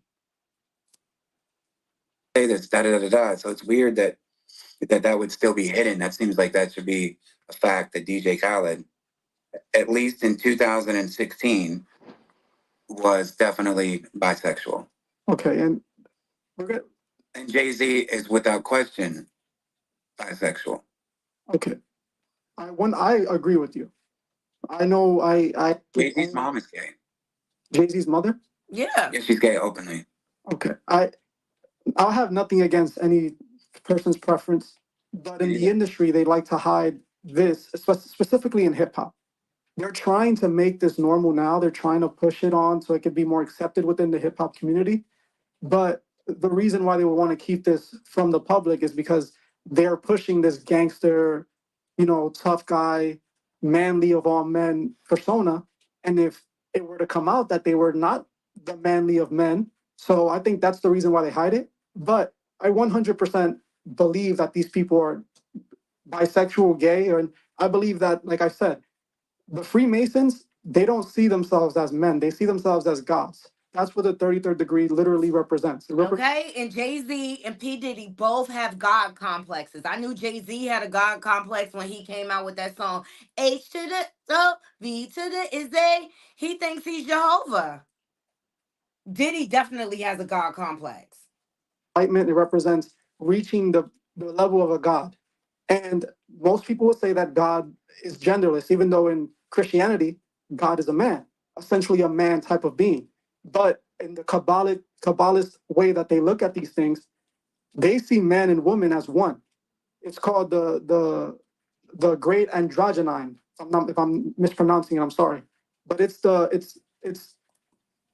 alchemy in the sense where the femininity and the masculinity come together to create one being, which is a god. And that's literally what masonry teaches. So I wouldn't be surprised if 90% of these people in the industry at the level of Jay-Z, Drake, Kendrick Lamar, Kanye West, all of these people at the top, if they're into this kind of thing, because I personally believe, and I've personally proven hundreds of times, that you just cannot get to that level without being a part of that club. It's true. Would you agree with that? I definitely would agree. Great. And listen, as you're saying this, and I'm thinking about the DJ Khaled situation, that TV show, it's on BET right now. It's called One Shot. And I left. There's like stories out there where I left One Shot. And I said that I left One Shot to be, because I was reunited with my birth parents. And that's not really, I mean, that is the truth. But the reason why I left, because the whole was gay. RZA is bisexual. Sway Calloway is RZA from the Wu-Tang Clan. He said, okay, RZA, Sway. Y'all need me to back that up? Hold on. sexual. Who else was out there? DJ Khaled was bisexual. It was like one big, gay party that was all like closeted and like weird. That's why I left, because for the exact same things that you said, like people have their own preferences, people have their own beliefs. I know a lot of people. So I know a lot of, gay Christians. And then I know a lot of people like the church that my family started that would be like, there's no way that you could be a gay Christian. There's no way that you could be gay and also be a Christian at the same time. And I've done projects that are, supportive of LGBT, but it was all out in the open. The One Shot thing that I did with DJ Khaled and Sway Calloway and RZA of the Wu-Tang Clan was also gay and also hidden, and it was annoying and it was so weird because it's everything that you're talking about. Just like Okay, in his words, that's the publicist. He left because it was so gay. Because they all gay for the boule. But I think it's the fact that they're not out in the open with it. They try to do sneaky things. Because that's how they recruit. I know Lil Nas X is like so like I don't like any of his music, right? But he's out there in the open, and then you want to talk about like dark, wild stuff that he's promoting? Like he seems like he's satanic as they come. Frank Ocean. You see, what you're mentioning though, that you're mentioning the people that they're putting in place to try to normalize this within hip hop. Right. You see that, right? Yes. Lil Nas X, his purpose was to bring down that barrier. His purpose is to make it normal, not for the generations where you come from or the generations where I come from, because they're not going to turn. That's not going to work with them. But it's for the new generation that's emerging now. They're expecting this to be normal within the next, 10 years. And hence, all these artists coming out with the whole culture, they're all bisexual and stuff like that. They hunching on each other. Why do you think they are promoting this agenda? So go over to The Truth Is YouTube channel. He has a lot of great interviews. I thought he did a good job for touching on a few things, but it's just it's more evidence that they are gay for the boule, not the crew. And the reason why it has to stay secret, because this is how they recruit and spread the agenda. Jonathan Odie talked about it. All right, let me go over to Instagram to see what y'all talking about. Okay. Um, be more shorty.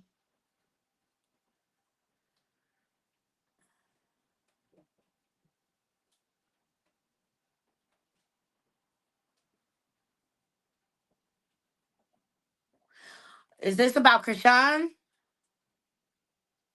Her case, or is it before this?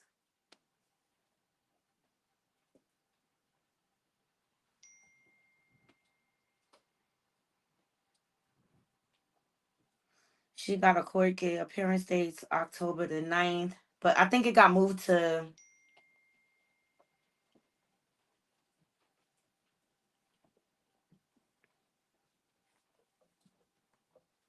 Is it the Krishan stuff? Okay.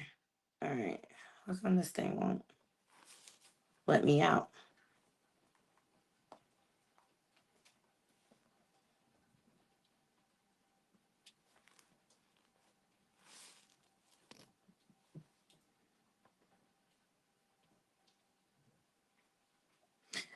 It looks like her court date has been changed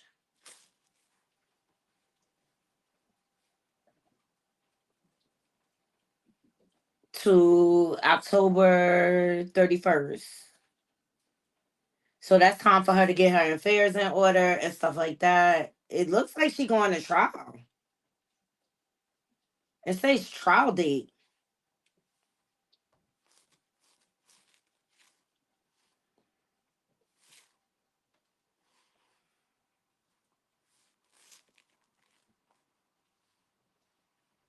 So I keep my eyes out on that. You know, Krishan, I just.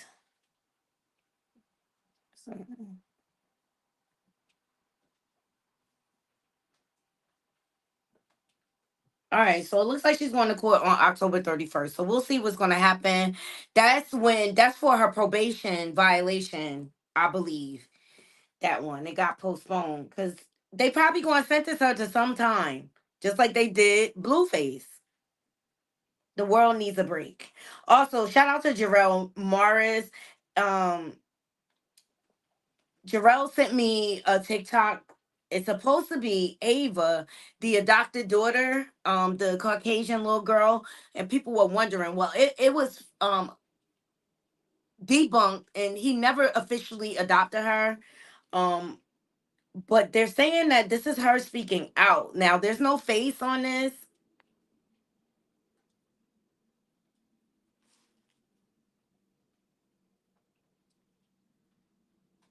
And this is allegedly her. Okay, let me wait for it to come up. I smell like garbage because you're. Now the video is not available. Hold on. And try it again.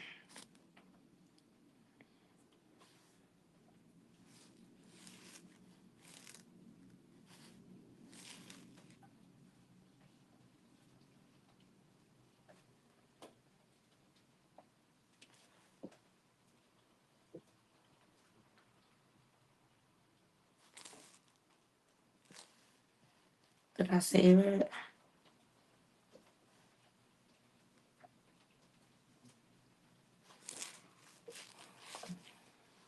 It's not coming up, Jarrell, anymore. They must have took Did it you guys down. see that video about the stripper recommending a specific perfume for? It was removed, I think. I heard a voice. I don't know if it's her or not. Her voice sounds familiar.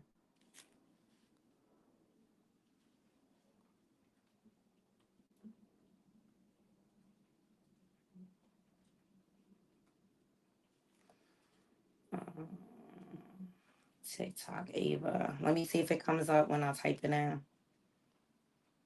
Now I'm fucked up.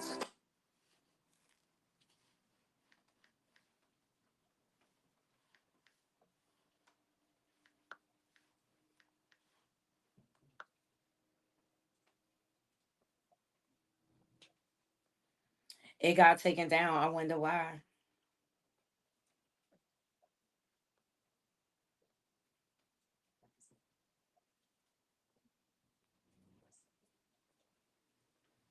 And I believe that it ultimately was like the twins' friend.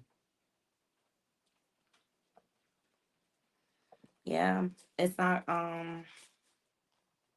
It won't let me play it anymore. I heard the voice, and it was like she was describing a situation where she was taken advantage of and by grown men. She was saying so. I don't know. I'll see if it can come back up, but yeah.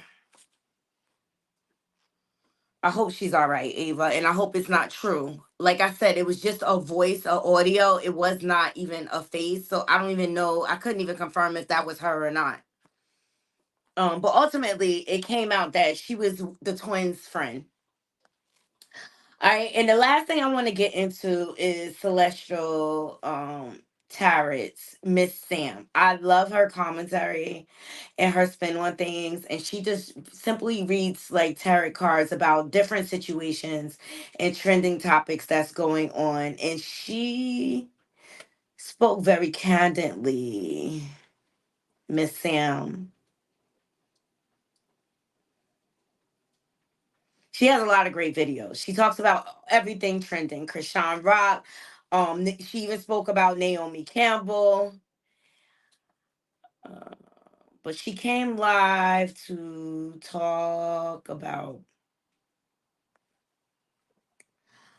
the Diddy situation and his mom. And I thought it was interesting. And I really feel like in my heart of hearts, and I believe, and please thumbs up this video, share. I believe he really hates women. Go over to Celestial Tarot readings with Miss Sam. Love her content. Here we go.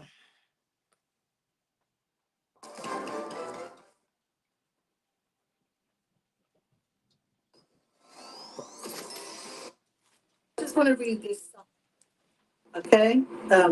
A psalm and a scripture, because all this stuff with Diddy is it's so very, very um, uncomfortable, and because it seems as if every single day there is somebody new who comes out with some kind of horrendous story about what he has done to them, and I think, when we stop thinking of it as tea or entertainment or Hollywood revelations, like, oh my gosh, we really do have to acknowledge that these are real people that were involved in this, real people been affected by this, people hurt by it. And even with Cassie, she received this huge payout. We don't know the actual numbers of the money that she received. And so to many people's minds, she's all right now because she received that money. But she's still hurt. She's still wounded. She's still suffering. She's still had a lot taken. No amount of money is going to heal the wounds that he inflicted on her, the years of abuse, the trauma, the grapings, the her being forced into situations with strangers. No amount of money can fix that. Kaya came out the other day and said something like, bitch, you stayed there because you wanted to be famous and this, that, and the other. Kaya, like, not everybody is as strong as you. And not everybody had their business and financial head on their bodies and their shoulders. And not everybody had the support network that maybe you have had. Cassie was in a position where she had a family. She didn't really come from a family that had money. And I can imagine that there were a lot of people who were expecting her, so many demands upon her. And so And that's what, like, these parents need to stop putting pressure on children to be the breadwinners and get their behinds out there and work. It's sad the way this country and like a lot of parents in this country exploit their children for wealth. It's sad. in that position, a lot of people relied on her perhaps financially. And then also, when people rely on you financially for something, it's kind of like, oh, it can't be that bad. Oh, he can't be that, especially if he's coming around her family and he's being charming afterwards. There are people like that. They're the devil. But when they go in front of your family, in front of your parents, they turn on the charm. How many of y'all know somebody that's like that with those narcissistic traits? Like in front of the public, they are sweet as pie. Behind closed doors, they are the devil. I know I was married to one. Mm-hmm. Mm-hmm. Wolves in sheep's clothing. Here we go. Some of you who have family members who are discerning can see right through that shit. You can see that the guy is just the guy or the girl, whoever, is just fake. Or this person is dangerous, or this person is sinister. But there are some who are very, very good actors, and they do fool our families and friends. So you can't even begin to start telling your family and friends some of the stuff that you're enduring behind closed doors with this person, this same person.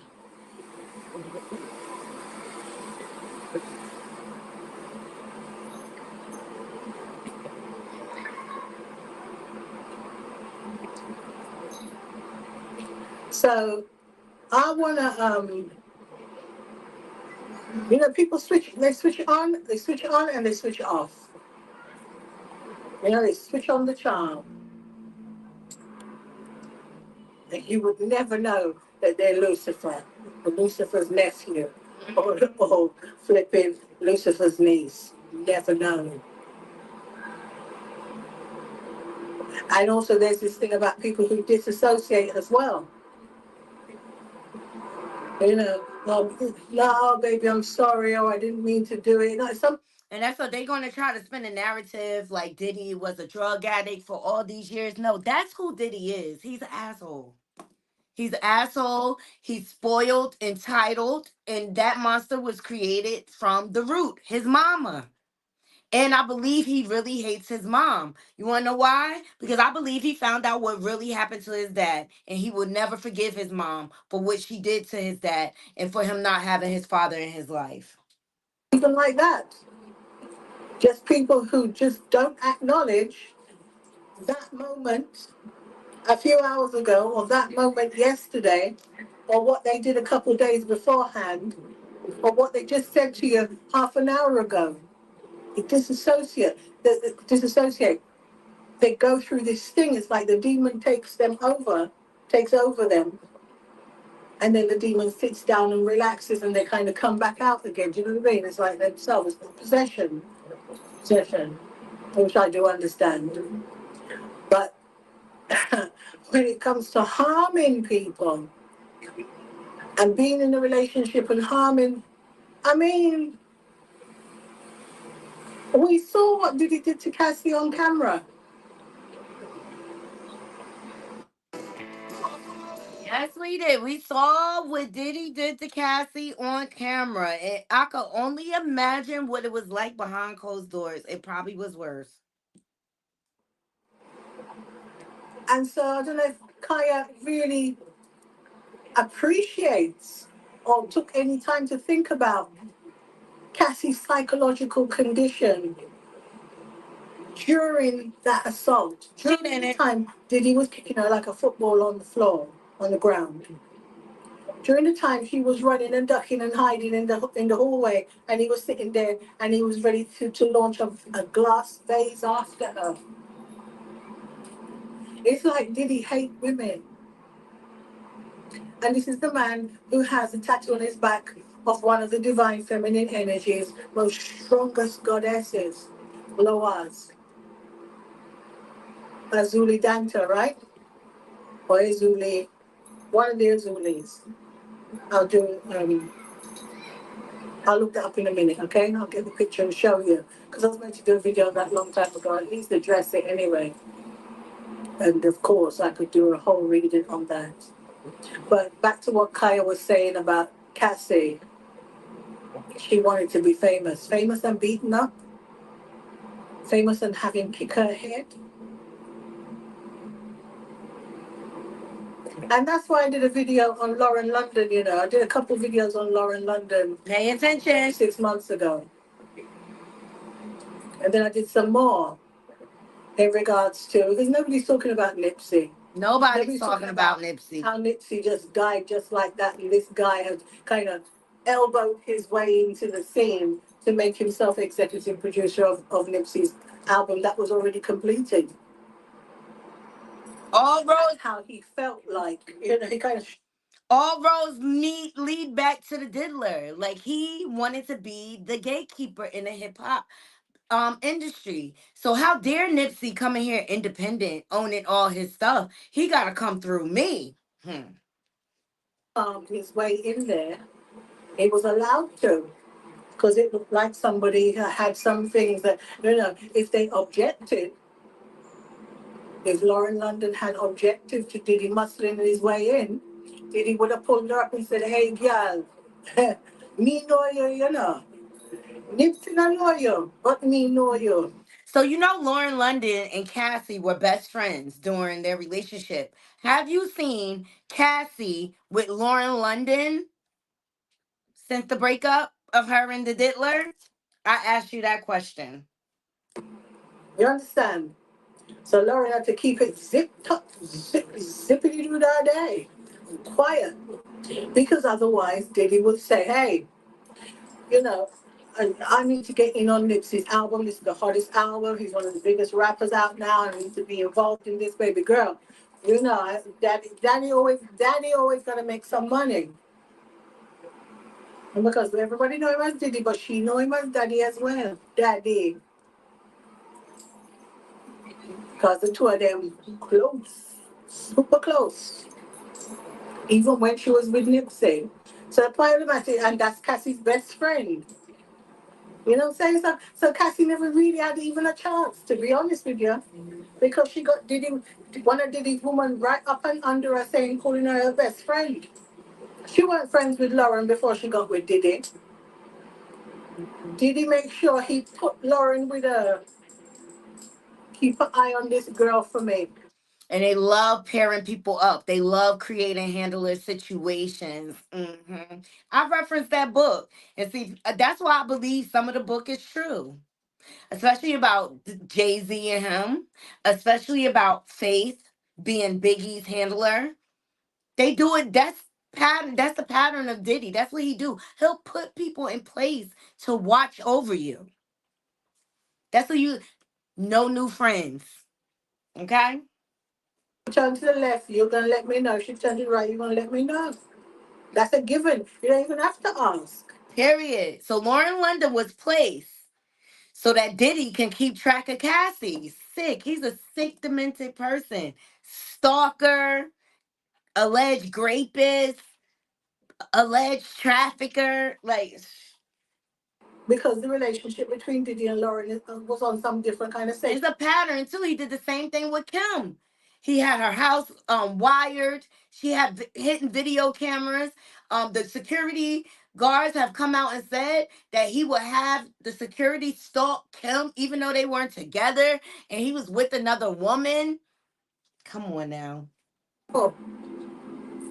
See, and not only with Lauren, it seemed like a lot of women Diddy had this kind of covenant with. Naomi So Campbell. Taya just flippantly talking just like that and saying and criticizing Cassie.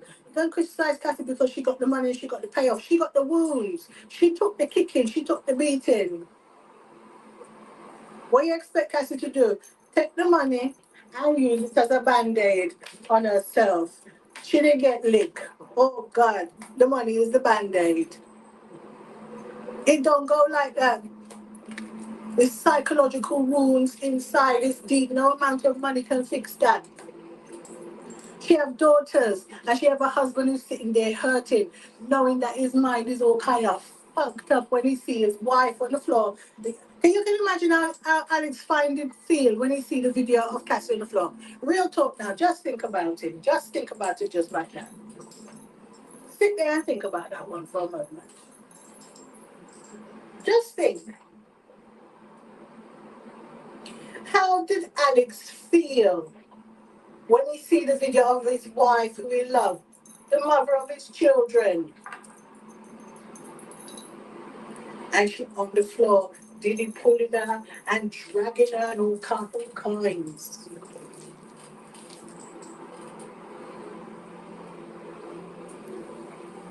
That's his wife.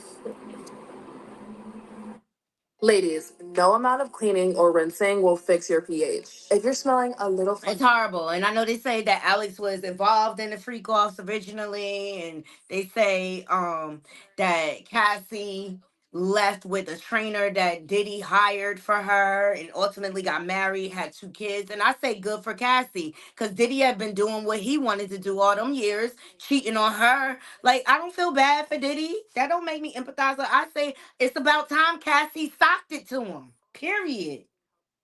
You don't get to just run amok, cheat on me, and this and that, and you don't think your karma gonna come back? Stop it.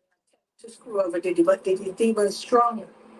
Diddy's demon strong, strong, strong. And it look like Diddy is not even paying attention to any other demons that people send him. Because his own demon turned his back on her back on him. Remember I did a reading a while ago. I was in Morocco.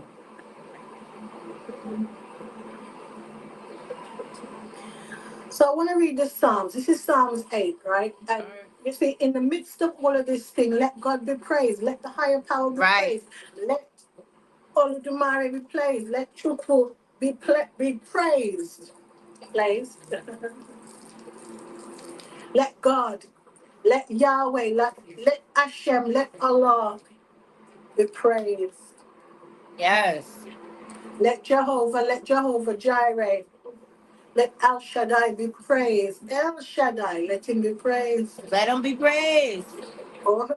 That's it. With all this evilness being exposed, Naughty Crew, I want to encourage every last one of you to make sure you praying, to stay covered and protected. It's a protection from all this evil that's being exposed. That's one of the first things I do, because it gets draining talking about all these um these situations that are coming out of the diddlers camp, and all his violence and his crimes and things. It gets dark, you know what I mean, hearing about this. But at the end of the day, we are on the sides of the victims, and I really, really, truly believe that he has a deep hatred for women.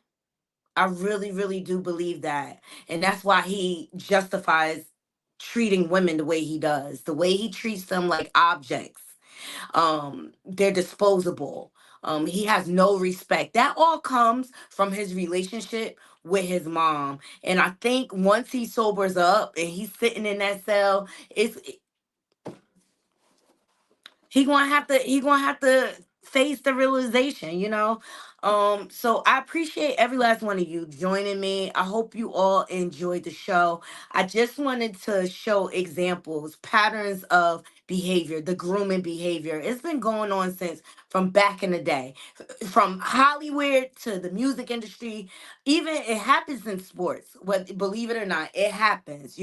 People have all sorts of agendas and things like that. And when they see you as a high value commodity, they come in your face, they smile, they show you all these grandiose things and love bomb you. And it's all to hook you in so that they can pounce on you in the end and push their agenda. So let's leave it in the comments. Please like, comment, and share this video. And if you're not subscribed, please subscribe. And shout out to all my new subscribers. I appreciate every last one of you. And I hope you all have a beautiful, beautiful, blessed day. Until next time, Nighty Crew, I'm out. One.